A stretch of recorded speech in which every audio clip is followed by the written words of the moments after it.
결국은 한미 동맹과 백신, 많은 분들이 관심을 가져야 하는 게 이 두 가지입니다. 이번 한미 정상회담으로 과연 한미 동맹은 어떻게 됐는지, 백신은 어떻게 우리가 확보할 수 있었는지 여부에 대해서도 이야기 나눠보겠습니다. 자, 한미 정상회담의 성과와 아쉬운 점 함께 보시죠. 자, 먼저 주요 성과들부터 함께 보겠습니다. 반도체 등 제조업 공급망 협력을 강화했다. 한미 간에 글로벌 백신 파트너십을 맺었죠. 그리고 우리 군 장병 55만 명에게 미국이 백신을 무상으로 제공해 주기로 했죠. 한미 미사일 지침이 42년 만에 폐기돼서 사거리 제한 없이 우리는 이제 미사일을 개발할 수 있게 됐죠. 그리고 판문점 선언, 싱가포르 선언 공동 성명이 명시가 됐다는 것이 우리 정부가 꼽는 주요 성과입니다.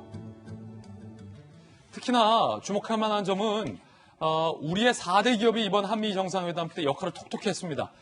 바이든 대통령이 오죽하면 4대 그룹 총수 등을 일으켜 세워서 땡큐 3창을 했습니다. 들어보시죠. And I'm particularly gratified that so many leading South Korean companies see the benefits of investing in the United States, including this morning's announcement of more than $25 billion in new investments from Samsung, Hyundai, SK, and LG. I understand the executives of those companies here. Would you please stand up?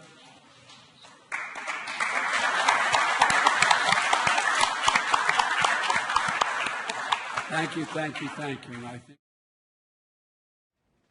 자, 미국에서 오랫동안 유학하신 김수현 교수님. 미국에서도 땡큐 고마우면 이렇게 3번 연달아 하기도 합니까? 굉장히 좀 인상적이긴 했어요. 사실 이렇게 그 기업 총수들을 그 자리에서 일으켜 세워서 박수치고 고맙다고 하는 게 사실 우리나라에서는 잘 보기 어려운 풍경이잖아요. 물론 이제 뭐 대기업들, 재벌들이 여러 가지 이제 뭐 세금 포탈이라든가 여러 가지 죄를 저지르기도 하지만 그럼에도 불구하고 국가 경제에 이만큼 이바지하는 부분도 분명히 있고 특히나 이번에 한미회담에서 굉장히 특이하게도 그 경제적인 어떤 지원이 외교를 더 부드럽게 해주는 성과를 냈어요. 보통은 이제 외교가 잘 맺어져야 경제적으로 투자도 하고 하는 건데 좀 앞뒤가 바뀐 그런 경제적인 어떤 투자가 한미 관계를 좀 부드럽게 해주는 그런 부분이 있었는데요. 저는 전반적으로 이번 한미 회담이 그래도 서로 주고받을 것을 주고받았다. 뭐 아쉬운 부분도 물론 있겠습니다만은 성공적이었다고 보고요. 가장 큰 목적은 어쨌든 한미 동맹을 확인하러 간 거라고 생각해요. 물론 뭐 경제적인 지원,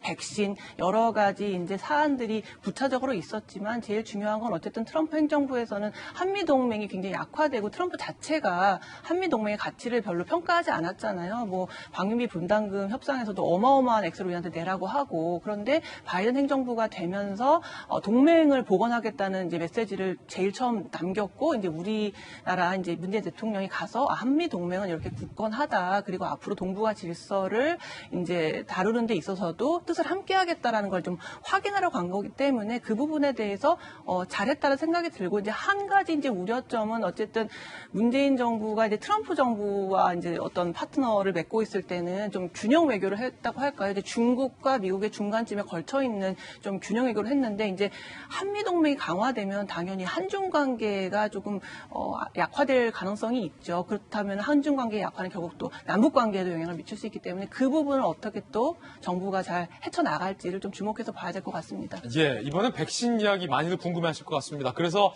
대통령이 미국으로부터 백신 도움 좀 받았을까요? 함께 보시죠.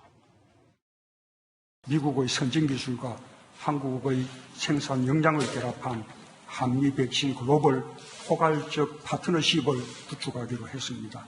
미국 바이든 대통령께서는 한미 동맹 차원에서 미국 측에서 직접 한국에 백신을 지원하기로 약속하셨습니다. We're going to there 550,000 Korean soldiers, sailors, airmen who work in close contact with American forces in Korea. We'll provide full vaccinations for all 550,000 of those Korean forces engaging with American forces on a regular basis, both for their sake as well as the sake of the American forces. 미국이 한국에게 백신을 직접 지원키로 했다라고 문재인 대통령이 말을 했고 그 대상은 주한 미군과 함께 일을 하는 우리 장병 55만 명에 대한 백신을 직접 지원하겠다고 밝혔습니다.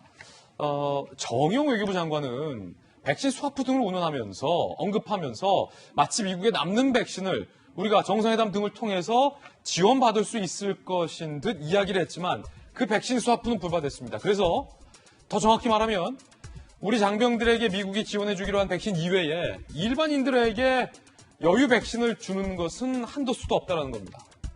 정의용 외교부 장관은 미국과 앞서 백신 스와프 협의 중이다라고 얘기했지만 결국 불발됐습니다. 미국 대통령은 백신 2천만 명분 다른 나라에 주겠다라고 지난 17일에 얘기를 해서 정의용 장관이 말한 게 이건가? 정부 관계자, 우리 기업이 44조 푸는데 설마 백신 안 주겠어? 라고 백신 스와프에 대한 기대감이 높아졌는데 인터넷에선 대통령이 수천만 명분 확보한 듯하다. 화이자 모더나 상당량 들어오겠다. 결국 불발됐습니다. 55만 명 장병들에 대한 직접 지원 외에는 백신 스와프는 성사되지 않았습니다. 급기야 미국이 한국 백신 지원에 난색을 표명했다라는 보도도 나오고 있는데요. 함께 보시죠.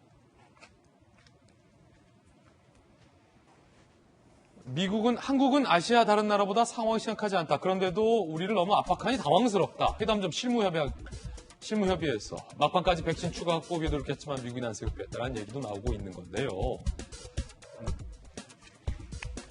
박정아 대변인님. 네.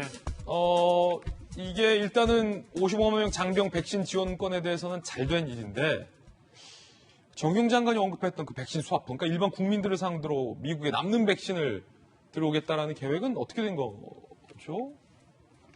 지금 상황으로 하면은 정의용 장관이 국민들한테 굉장히 국민을 기망했다고밖에 저는 판단을 하지 못하겠어요. 그러니까 3박 5일이라는 짧은 시간 동안 미국 갔다 왔으니 일정도 바쁘고 피곤하고 힘든 여정이니까 우리 많은 언론들이 그리고 정치권에서 고생했다고 하고는 있습니다만 저는 개인적으로 뭘 가지고 이 한미 정상회담을 평가를 해야 될지 잘 모르겠습니다. 우선은 지금 정의용 장관이 국회에서 얘기하면서 불거졌던 백신 수합 미국에서는 결국엔 아무도 생각 안 하고 있었던 건데 우리 외교 라인에서는 도대체 무슨 근거로 저렇게 얘기를 해서 국민들의 기대감을 높여놨는지 저는 이건 국회에서 따져봐야 될 문제라고 생각을 하고 두 번째 대통령 지금 가서 성과 이런저런 성과 말씀을 하십니다마는 글쎄 우리 국군 장병들에게 주는 백신마저도 미국한테 받아야 되나?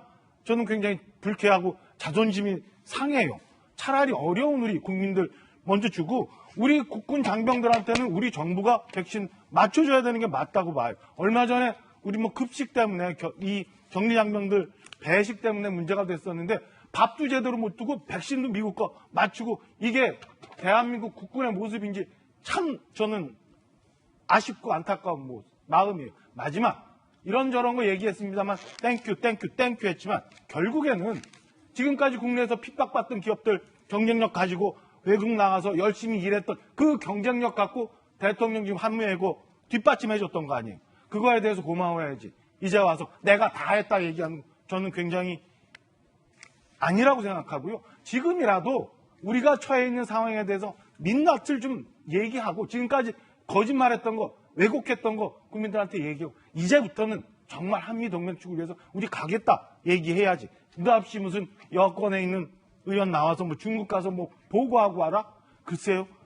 2010년도 지금 2020년도 대한민국이 이렇게 가야 되는 건지 전 국민의 한 사람부터 정말 답답한 심정입니다. 너무 한미외교 성과를 폄훼하는 건 모르지만 개인적으로는 전 유쾌하진 않아요. 박 대변인 개인 견해였고 이제 우리 기업들이 핍박받았다라고 말씀하신 것은 이제 기업들이 여러 의혹으로 총수들이 이제 구속되거나 수사받는 것에 대한 박정아 대변인의 어떤 개인적 표현이라는 말씀 덧붙이겠습니다. 윤태호 시장님. 그러니까 두 대통령의 공동 성명을 보면요, 제가 메모도 해놨는데 이런 문구들이 있었어요. 규범에 기반한 국제 질서, 다원주의와 개인의 자유를 중시하는 민주주의 국가, 법의 지배 이런 거 한미가 같이 한다.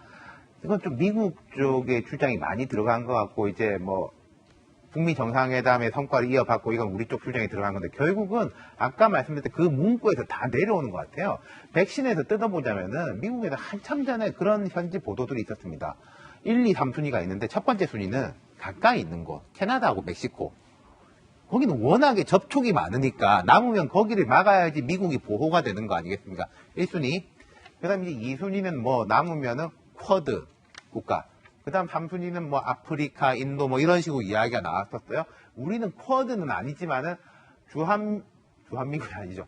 우리나라 군인 55만 명. 그러면서 이제 미국과 같이 뭐 훈련도 하고 이런 문구가 들어왔는데 쿼드에 준하는 개념으로 해가지고 한국군 55만 명한테 지원한 거죠. 아까 말씀드린 뭐 법과 질서, 다원적 민주주의, 규범적 민주주의를 함께하는 국가. 그러니까 동맹의 차원인 거지.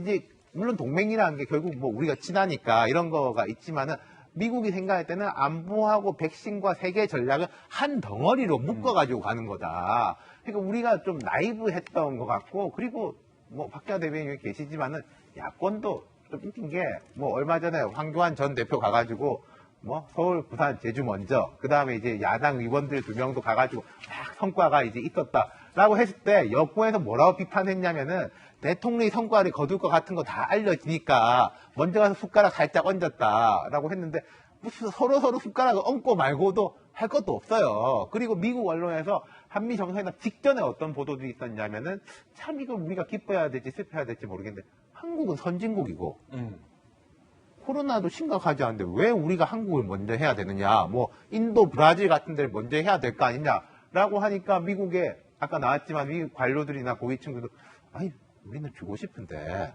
언론이 하도 그러고 또 저 말이 틀린 말이 아니니까 우리가 한국한테 주고 싶은데도 안 되겠네. 우리 입장에서도 사실 그렇잖아요. 예. 인도, 브라질보다 우리가 더 어렵다. 이런 말 할 수 있습니까? 예. 그러니까 앞으로는 외교건 뭐건 간에 그냥 우리 기준이 아니라 남들은 우리를 어떻게 볼까라는 식으로 같이 봐야 좀 스스로 객관화가 되고 현실적인 목표를 세울 수 있다는 거죠. 정의용 장관에 대한 윤 실장님의 돌직구 발언까지 들어봤습니다.